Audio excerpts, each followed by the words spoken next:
Hey guys, how's it going? Andrew here, Enough Said Cards on Monday evening. Hope you're all doing well. It's been a couple weeks since I made my last video, and I have some things that I'm excited to show you tonight. First, I'm going to show you an amazing gift that I received from my friend Brian Roth, aka B Roth 6, which he sent me about a week or two ago. And then I'm going to show you my pickups from the Philly show, which was this past weekend in Valley Forge, Pennsylvania, at the Valley Forge Casino. And I was there Friday, Saturday, and Sunday. And I'll talk about the show a little bit. But first, I want to show you this incredible card that Brian sent me. And he texted me a few weeks ago and said to be on the lookout for a package that he had sent me. And I had no idea what it was that he was sending, but received the package a few days later, opened it up and saw this incredible card. And he said that he saw it and he thought that I would like it. And Brian, you're right, I love it. Brian knows that I am intrigued with John L. Sullivan, and I recently picked up my first card of his, and certainly happy to add this one to the collection also. And this is from the 1946-1947 Propagandas Montiel set, which is a Cuban candy set. It's a 180 card set, baseball players, boxing stars, wrestlers, and I think one tennis player. They're all black and white images like this one with either a yellow or like orange, I guess that is, border. And there's some pretty big cards in this set. There's Stan Musial's true rookie cards in this set. And Brian picked that one up when he got this one, along with Hank Greenberg and I think some others. And these are very condition sensitive. They're like paper thin. I mean, they're really paper. So you often find them in really poor condition. They're also off center a lot. This has a really nice image of John L. Sullivan and his kind of famous boxing pose there. And he'd probably get knocked out pretty quickly today if that was how he went into a fight, but still a pretty awesome historic pose of John L. Sullivan there. And just really, incredibly generous and thoughtful gift. For Brian to see this, think that I would like it, buy it, send it to SGC, get it graded, and then send it to me. Just incredibly thoughtful. And, Brian, I do love the card and really happy to have it in my collection. So thanks again for sending it. Sorry it took me so long to get this video up. And we'll put that one there. I want to learn a little bit more about this set and maybe pick up a couple of the other boxers. So like I said, I was at the Philly show this past weekend. I drove up Friday morning with my friend Tony, and we were there at 1 o'clock when it opened, early admission on Friday, and we stayed till 8. Saturday was probably the busiest I've seen ever at a card show. The aisles were not passable at times. It was, if the fire marshal had showed up, they certainly would have, shut it down or forced people to leave. It was kind of ridiculous at times. You really couldn't get up to any of the tables. I found myself just kind of gravitating towards areas that were a little bit less busy. Not necessarily being able to see what I wanted to, but in the middle of the day, it was just barely worth being there. They had some really big autograph guests, Dr. J, Pete Rose, Ozzie Smith. There were some other big names, but had a great time there anyway. Was able to catch up with Mike O, kind of in the early afternoon, and or I guess maybe mid-afternoon. We walked around for a while, and that was a lot of fun. And then actually went to the trade show, the trade night, which was in the casino also, and spent some time there. So that was a lot of fun. Mike, I had a great time hanging out with you.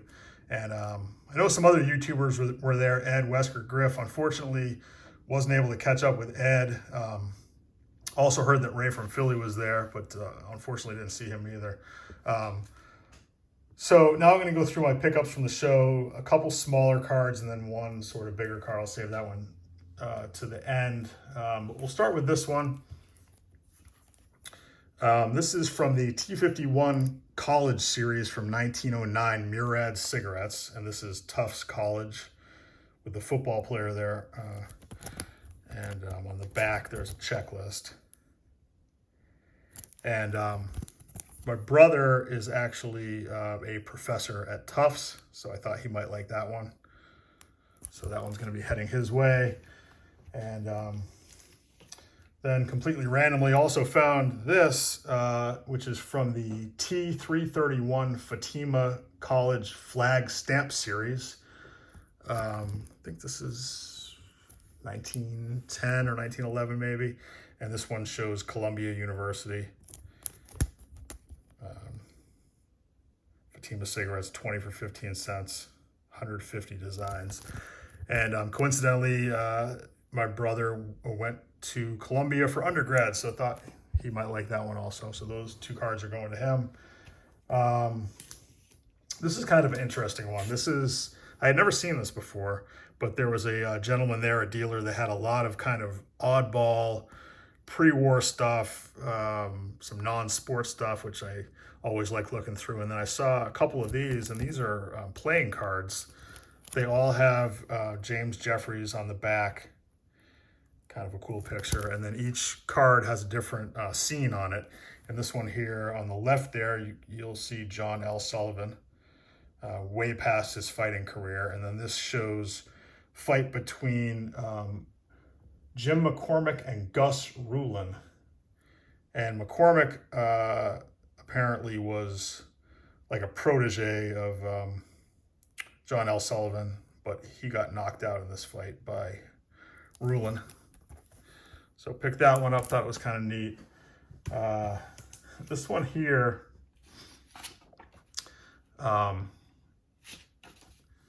this is kind of a cool one, and I've actually been looking for this card for quite a while, and they don't come up too often on eBay. When they do, they sell pretty fast. It's kind of an interesting one, and I always thought it was a really cool picture. This shows Edward Payson Weston. And Edward Payson Weston, I'm reading the back here, is probably the greatest pedestrian that ever lived. And it goes on to talk about these incredible journeys that he would take on foot and where he walked to and how many days it took. On the bottom, it says his greatest achievement was in the following year, so 1910, when, though over 71 years old, he walked from LA to New York City, a distance of 3,600 miles in 78 days. And it talks about him walking through the snow, walking backwards.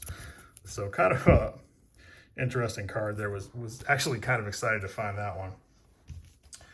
This next one here is from the T69 Helmar Historic Home Set from 1911. And this one shows Longfellow's home in Cambridge, Mass.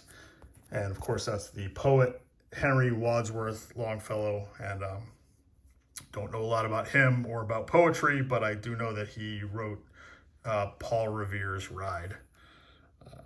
Not sure if it says that on the back here. But this is kind of a neat set too. It has kind of the gold borders like the T205 set. And when I find these in nice condition at a reasonable price, I've been picking these up. I have a few of them.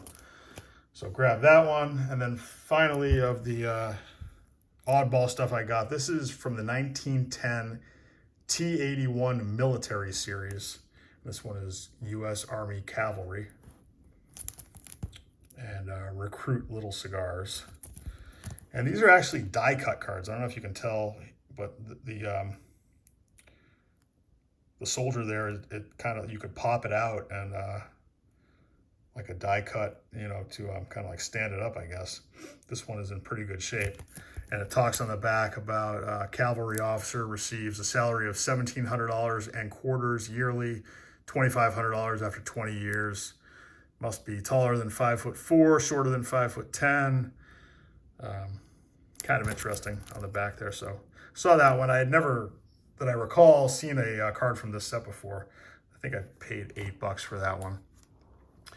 Then finally, I saw a bunch of stuff that I liked walking around the show. Nothing really that I thought that I, just had to have until I saw this. I saw it on Friday, then went back and got it on Saturday. after I kind of thought about it a little bit. This is a 1950 Bowman Yogi Berra PSA 6. And I always liked this image. I think that it's a really cool picture. And this one in particular has great color, really bold, vivid color there, and it's centered well. Really nice registration.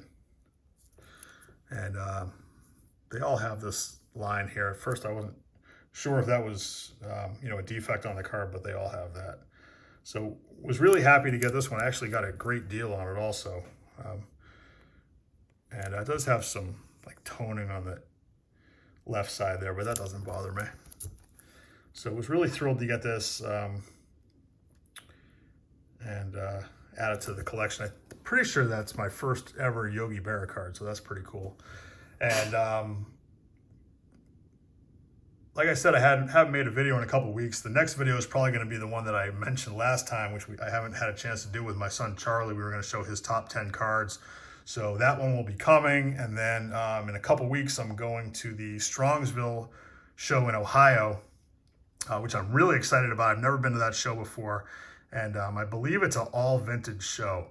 At least in the past it was. I don't think you were even allowed to display modern cards at your table. So definitely right up my alley, and I'm really excited to get out there and maybe see some different dealers than I'm used to and hopefully find some good stuff. So that's it for tonight. Thanks again for watching, guys. Hope you have a great week, and I will talk to you soon. Bye.